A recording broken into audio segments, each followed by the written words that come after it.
We didn't expect a revelation this massive to surface on an ordinary Monday night, but Katt Williams' latest allegations about Ellen may be the biggest yet. There was always one question people in Hollywood never seemed comfortable answering. How did someone who constantly told the world to be kind end up being described behind the scenes as cold, controlling, and even intimidating to work with? That question kept resurfacing whenever Ellen DeGeneres was mentioned. On camera, she was all smiles, dancing, and laughter. But off camera, the stories didn't always seem to match that image. For nearly 20 years, she dominated daytime television. The Ellen DeGeneres Show became one of the biggest talk shows in America. Celebrities lined up for appearances, millions tuned in daily. And her message was simple: be kind to one another. But when the show suddenly came to an end, the whispers only grew louder. People began asking what was really happening behind the scenes. And that's where this story starts connecting to what comedian Katt Williams has been warning about for years. It's safe. While others stayed silent to protect their careers, he spoke openly. He claimed Hollywood isn't what it appears to be. According to him, behind the cameras, it can be a deeply dark and disturbing place. At least if you in the ATL and a nigga doing drugs in the ATL, the nigga at least excuse himself, go to the bathroom or some shit. Cause in Hollywood, just do the drugs right in front of you and act like ain't shit happened. You in the middle of a goddamn meeting. Yeah, so what we're gonna do is we're gonna do the movie with you, and then we're gonna go back.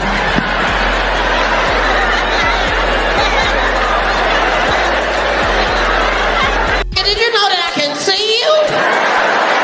Nigga, you right there. It's on your nose.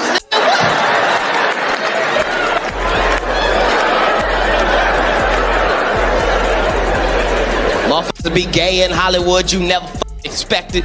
They be having these big ass mansion parties, and the mansion party, the whole mansion is a party, and then it's a separate party in the little rooms. I ain't been famous that goddamn long. I'm excited in a motherfucker to be at the mansion party. You be looking at all the goddamn rooms, and you fuck around and look in the wrong room and shit.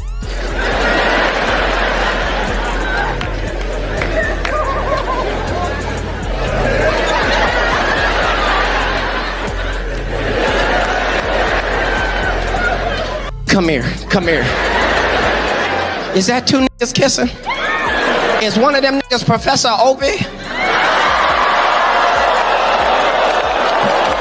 He came out the closet, he came out the closet. Oh my God, who rubber? It was all part of the image. So when stories about Ellen's workplace behavior began to surface, many people remembered what Katt had been saying and started viewing things through a different lens.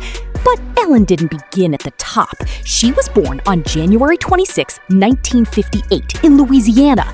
Before fame, she lived an ordinary life, working regular jobs while trying to find her path.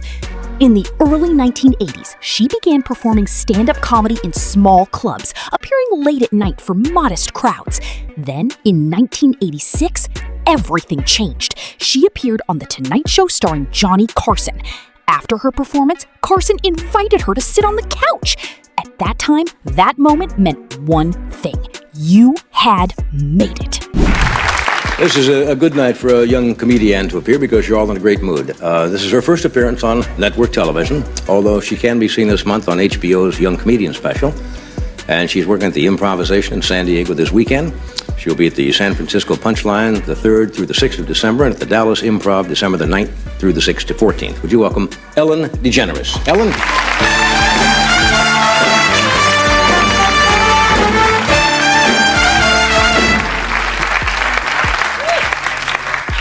Thank you. Hi.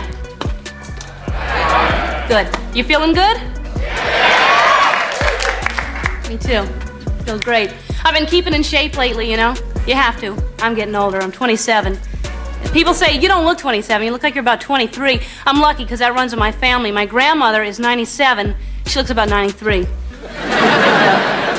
Have a little nephew who's 4. Doesn't even look like he's born yet. Tiny embryo of a thing. That's good. That whole fitness thing runs in my family, though, I think. That my grandmother started walking 5 miles a day when she was 60. She's 97 today, and we don't know where the hell she is.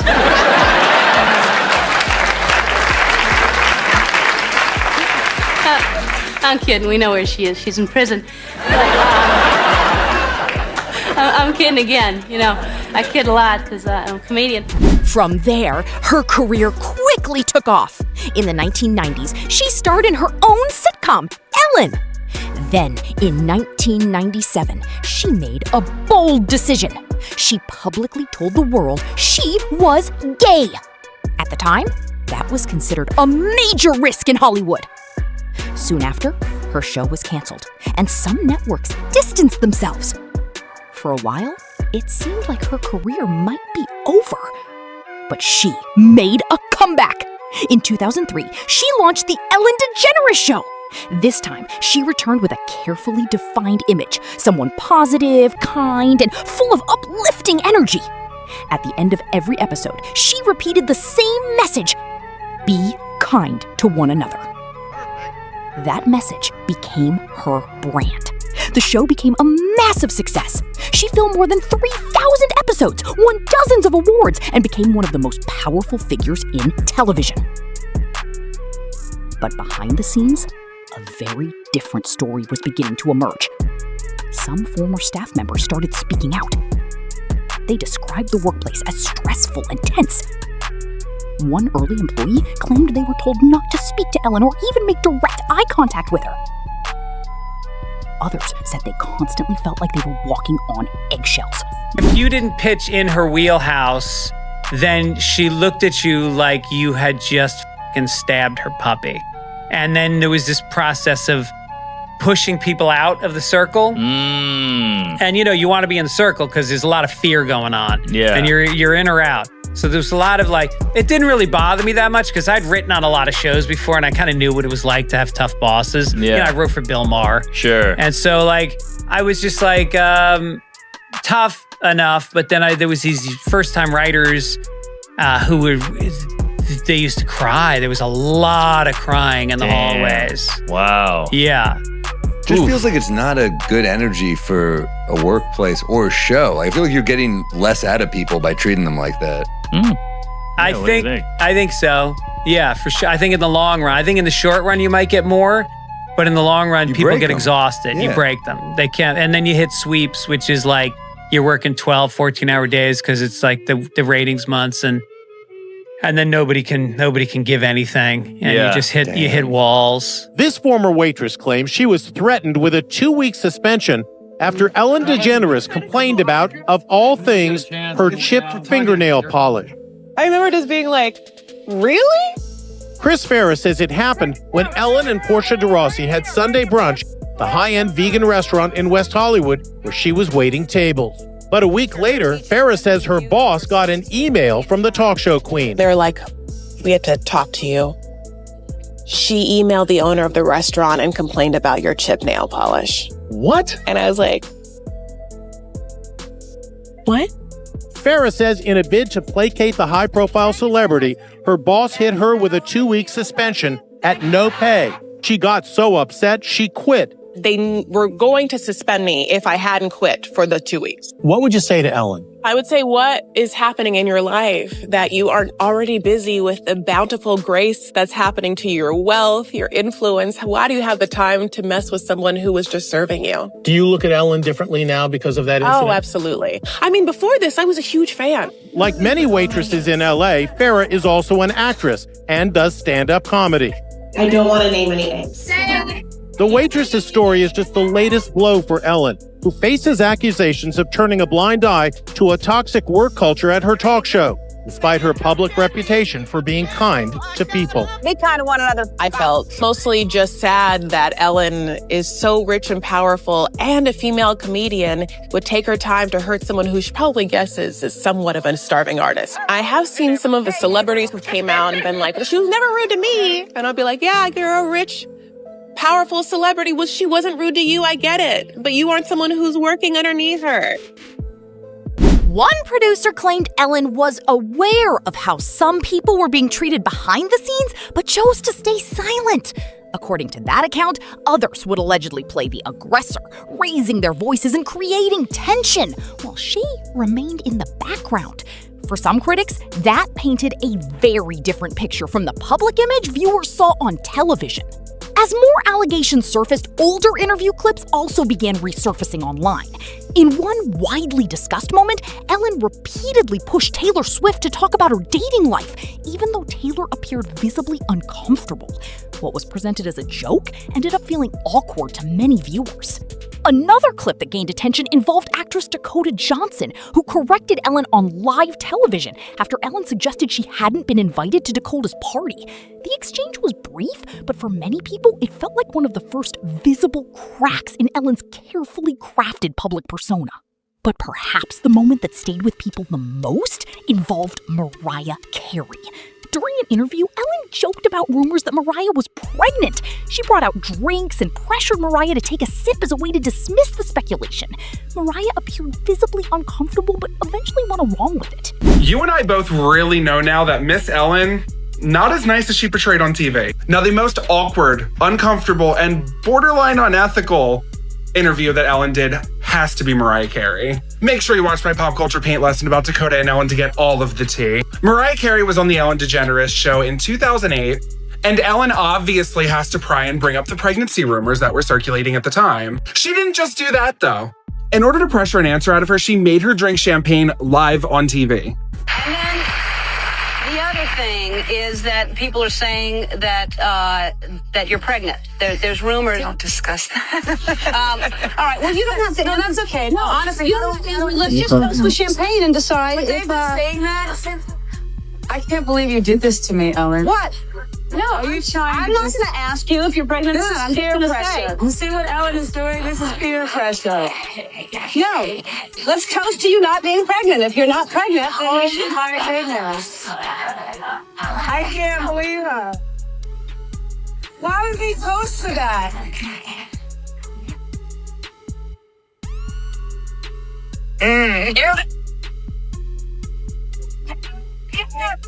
Mariah didn't want to release that she was pregnant yet because she has had a history of having miscarriages, and it was way too early on. Shortly after the interview, Mariah suffered a miscarriage. She talks all about this in some interviews from 2020 and her book that came out, but that's honestly a very evil thing for someone like Ellen to do with her platform. And Mariah continuously brings up that how uncomfortable that moment made her. Whether or not it was real champagne doesn't really matter. It's the fact that she was pressuring her into answering on live TV. When people learned more context, the clip didn't feel funny anymore. The questions started to grow. Was the be kind image really the full story? And when people began connecting it with what Katt Williams has been saying for years, the situation started to look different. Katt has often warned that Hollywood is skilled at creating polished public images. In his stand-up and interviews, he puts it in simple terms. Some people don't show their real selves. Instead, they perform a carefully built character. According to him, some entertainers spend their entire careers playing a role, not because that's who they truly are, but because they fear what might happen if that image ever breaks. This is where the conversation starts to shift into something deeper. Katt has also suggested that many people in the industry feel pressure to change themselves in order to fit in. To stay successful, they must follow certain unspoken rules, keep powerful figures satisfied, and avoid stepping out of line. In his view, the system tends to reward those who go along with it. Do you think there's any artists now that you think are not the same artists that we thought they were? If we're only speaking of biology, I've heard that a man's G-spot is in his anal passage, which means I'm gonna go my whole life without ever experiencing it. Yeah. By the same token, everybody is a reflection of what they gotta go through to get to where they at, right? And I just know that the people that have been in positions where they decided to do some stuff that they said they weren't gonna do, they don't be the same on the other side. Nothing they can do can make them seem like what you remember them as. Have you ever... I call it spiritual because I don't know what else to call it. Yeah. But Yeah. Have you ever faced that in your own life where people try to come at you for offers like that? Do you think that like stars and get offered that kind of thing? Like to compromise themselves sexually for entertainment? Again, the things that we are discussing exist in each of the fields. Right, any field. Right. Not entertainment exclusively. Politics, religion, science, everywhere, right? Some of this is human nature, right? Because we listen and we don't judge. That's why when stories about Ellen DeGeneres began circulating, some people didn't find it surprising. Instead, they saw it as confirmation of what Katt Williams had been warning about for years. To the public, Hollywood appears bright and polished. You see the smiles, the jokes, and the big moments on stage. But behind closed doors, some say it can be a very different reality. Man, so how do you know who is... That's part of the game, huh? You don't know. It's part of the game. Yeah, it kind of makes it exciting too when you think about it. It can be exciting and depressing. This